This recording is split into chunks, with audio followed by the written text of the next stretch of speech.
From Massachusetts for yielding this time. Mr. Speaker, the Republicans continue to demonstrate just how far out of whack their priorities are. Here we are on the 11th day of the Republican government shutdown, a shutdown for the sole purpose of denying health care to millions of Americans.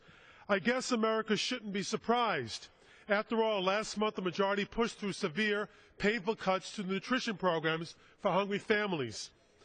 We're now moving toward going to a conference with the Senate on these damaging cuts.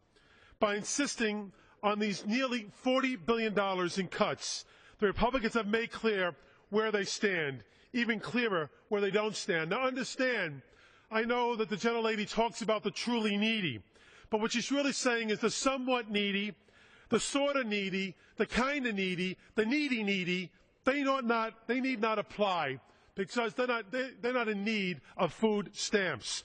And when you look at the number, $20 billion was the original number. It was just a block number, $20 billion, without consequences to who they would hurt. When that failed, they said, well, what will work? Let's use $40 billion. Yeah, $40 billion would do it. A nice, neat number, without any consequences to who might get hurt. Someone had a bright idea on the other side and said, this number will work, without a rationale for the number, without any understanding what the impact would be. So we know where they stand. They don't stand with 900,000 veterans who receive food assistance each month. They don't stand with 2.1 million children who have been kept out of poverty by the SNAP food stamp program, the food stamp program.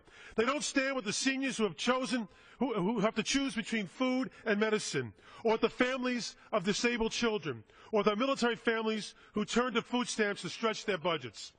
But heaven forbid we suggest taking away subsidies from big oil or tax breaks for owners of corporate jets.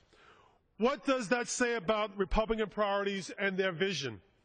The fact is their vision leads to a world where millions more go hungry. In New York City, can I just have additional 15 seconds? I yield the gentleman an additional 15 seconds. In New York City alone, the Republicans' cut would result in 130 million fewer meals. That is unacceptable to me, and it ought to be unacceptable to my colleagues on both sides of the aisle. The fact that it's not unacceptable tells us something we need to know about our Republican colleagues' view with struggling families in this country.